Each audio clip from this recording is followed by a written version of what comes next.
So, been a pretty busy day, and it's not even close to being over with yet. So I got the carburetor changed on this thing, so tomorrow I should get a belt for it, and I'll put a belt on it. She said the belt was broke, but now that I got it up here, well, I mean, I even mowed the yard with it. Not the yard, but a patch with it. The belt's not broke, it's not even slipping, so I don't know where she got it, but it is a little bit wore, so I thought I'd just go ahead and change it since I already ordered it. So, I tell you, these are hard to work on. They got to take all this off in order to just get to anything. So, sharpen the blade, and then the carburetor cable kept slipping on it, so I couldn't get it to choke. So I finally got that to work out. So it's choking now.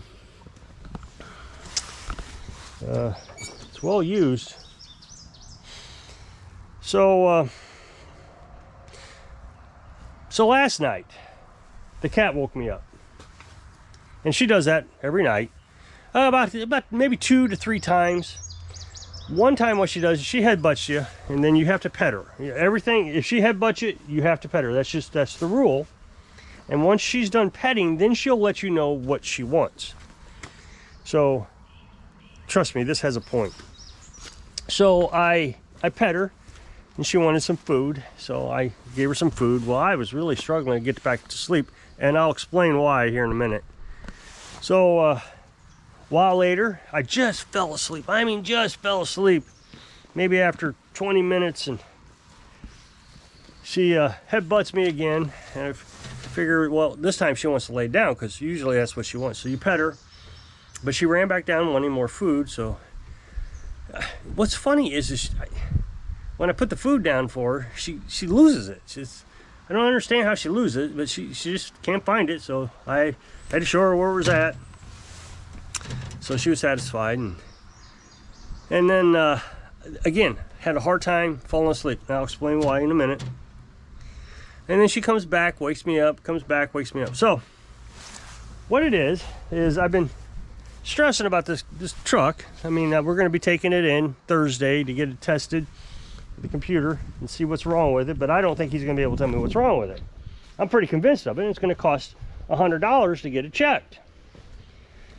It's not that I'm worried about the $100. I just want to get it fixed. So it was like the cat was talking to me last night. Seriously, this happens not with the cat, but one way or another. This happens to me a lot, where things just seem odd like this. So she wakes me up, and I can't get back to sleep, and I'm thinking about the truck. And I'm going through all the things that I've done and all the things that I could be doing and the oil pressures, and I'm just going through it all in my head. And I start to fall back to sleep, and she wakes me back up. Now, I don't remember how many times she woke me up or whatever it was, but 2 or 3 times. Probably 4 times, because the last time she did that's one of the things she likes to do. She'll headbutt me, and then I'll pet her and she'll lay down beside me. One time last night, she headbutted me. I pet her for a few seconds. She sat there and licked my arm because she didn't want me to go to sleep. She didn't even want petted. She just didn't want to go to sleep.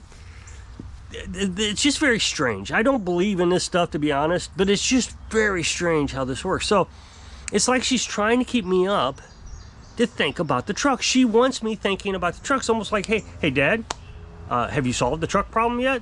It was almost like that. So I guess the second time she woke me up, it occurred to me, I wonder if the aftermarket oil pressure sensor that I bought is bad. And it hit me like a ton of rocks. I mean, just hit me hard. So the first oil sensor I put in it at idle with warm or hot oil was reading 17 psi. Now, everything I read before I replaced it said it needs to be reading at least 20. You don't want it to go below 20. And here it is at 17, and I was kind of panicked. So we didn't drive it anymore until I was able to get that repaired. And it took a little while to get it repaired because I had one on hand.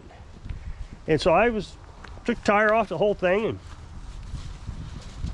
then I realized I had the wrong one, so I had to order another one. So when I put the new one in, the oil pressure at idle was, let's see, at idle with hot oil was 27. So it went up to 10 pounds. But now, when you let go of the gas and you put it in park, it drops down to 24 and then comes back up to 27 or 28. Well, last night I Googled it, and it should be, the Colorado specifically, should be at 30. When it's at idle, it should be at 30. So I'm 3 pounds less than what it should be. I don't think it's enough to hurt anything. But apparently the computer absolutely has to have a very specific number, especially when the secondary pump kicks on. So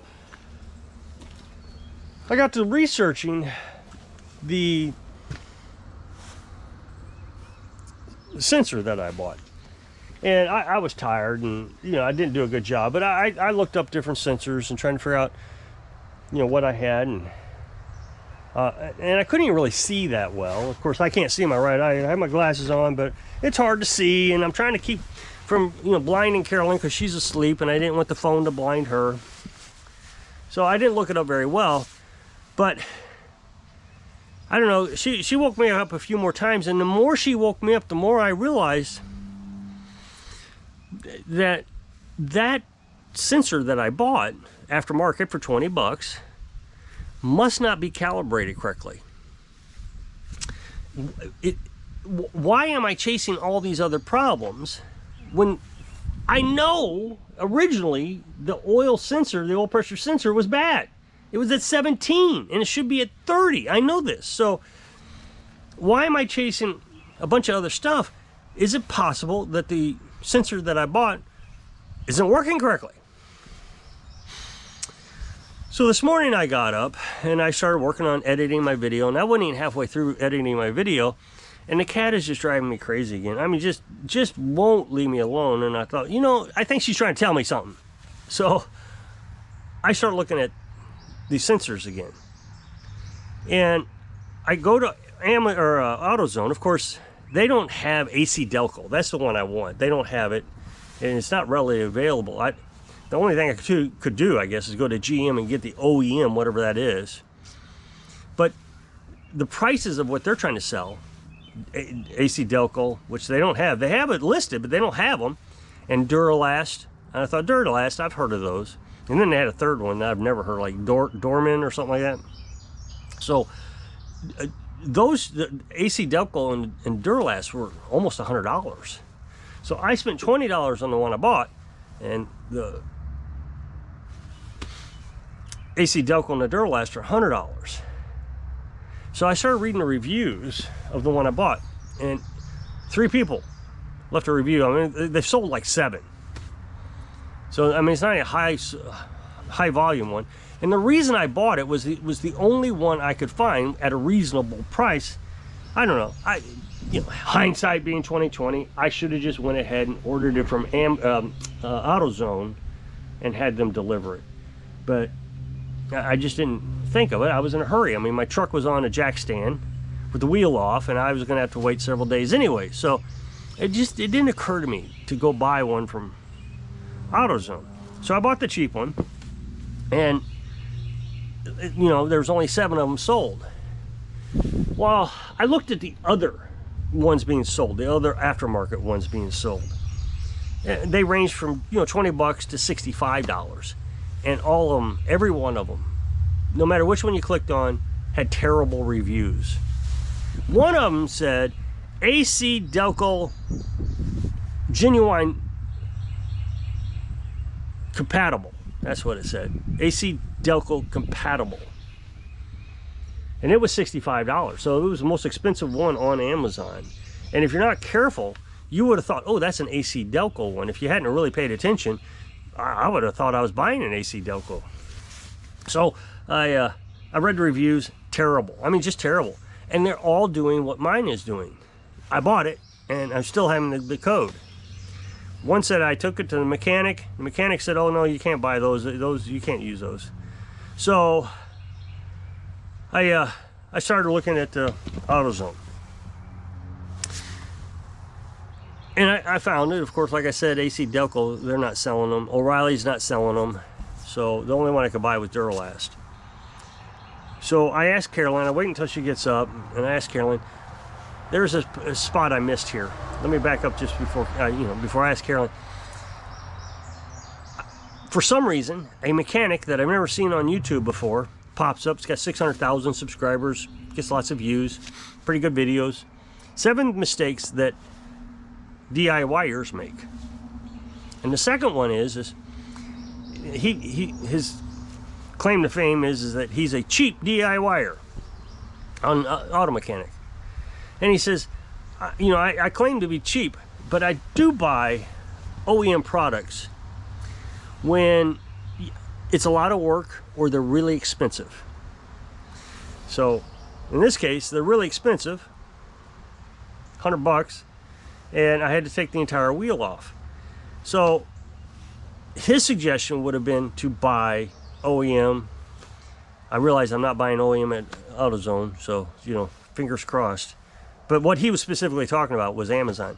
He says, and I'm all for buying aftermarket on Amazon because I do it all the time, but it's stuff that is easily to get to. Windshield wiper blades, yeah, that's easy to do. So it was just more odd. The cat had pestering me all night, and I'm sure what it is, the cat realized I was stressed about something, and she was trying to console me. So I don't know why she was waking me up to console me, but that's what she was doing. And I'm sure that's what it was. And, I have been looking up mechanics on YouTube, so I'm sure the mechanic just popped up. It was all coincidence. But it just seemed really odd how all this works. So I asked Carolyn, should we go and get this today? I can run down there. I'll get this thing done first thing before AutoZone opens up. And, it's a 30, 40 mile drive to get to AutoZone. So I got this done before 7 o'clock. And we went on down to AutoZone. Now the web page, I guess I just didn't understand how to use the web page. I thought it was very clear they had the part. It said for pickup. So we ran down there and they don't have it. And I'm looking at this thing on my phone. It's right here. So they tell me that I'm going to have to come back at 1:30. So they charge me the $100 to buy the part and tell me to come back. So, I'm really stressing. I'm not going to get this finished today. And tomorrow, I'm busy. And I want to get this done by tomorrow.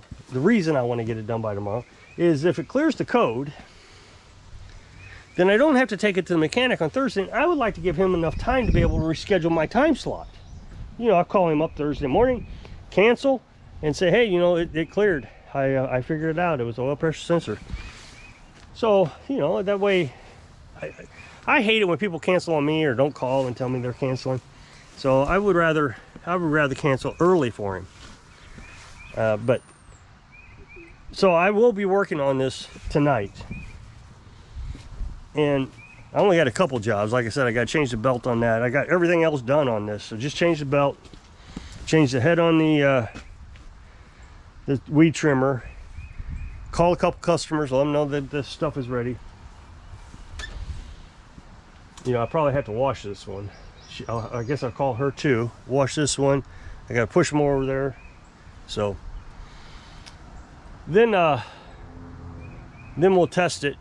And if it doesn't code, then I call him. So I get back home and I'm looking at the website. And it said, pick up, there's 2 boxes available. Shipping, I can buy it. They send it to me for free. Anything over like $35, they were going to send to me for free. But it would have taken 2 days. And the other one says pick up. So I just assumed I could go down there. I mean, it had the store that I was going to right there at the webpage, because when you log in, it says your location and it tells you that one. So when we get back, I'm looking at the webpage again, trying to understand why they don't have it when the website said pickup. So I put my mouse over the pickup square and it highlights. I'm like, oh, maybe I was supposed to click this. And I click it and it says not available at this location, but available at 45 locations nearby. And 45 locations nearby. There is nobody nearby except this one. So they want me to travel another 23 miles to get it picked up, or another 50 miles. I mean, this isn't nearby. I don't know what nearby people think. No, that's not nearby. So I guess I just didn't use the webpage correctly. So it's frustrating. I mean, I guess I could have drove all the way down to that one that was 23 miles further and saved all this. It would have, cost, well, no, it wouldn't have cost more gas because I had to come all the way home and then we got to go all the way back. It would have, I guess it would have all worked out, but I don't know. But hopefully, yeah, I'm sure, I guess I'm tired of crossing my fingers. It would be nice if this was the problem, that I just bought a bad oil pressure sensor, because there's just nothing left.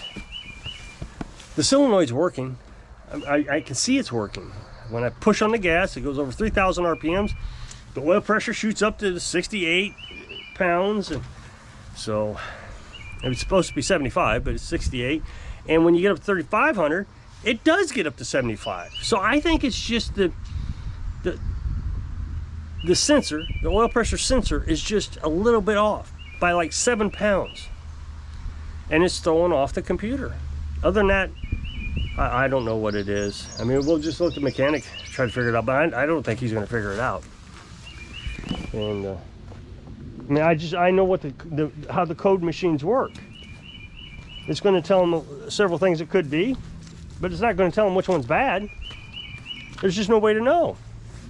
So if you'll click this up next box, it'll take you to a video over my other channel. So if I can inspire you to have a cat, it makes you live your dreams. Thanks for watching.